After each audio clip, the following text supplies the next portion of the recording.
الحمدللہ رب العالمین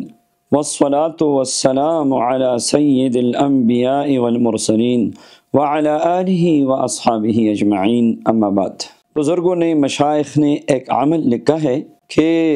اگر آپ دینی کاموں میں مصروف ہیں، آپ کے پاس وقت نہیں ہے کہ آپ فکر معاش کریں، آپ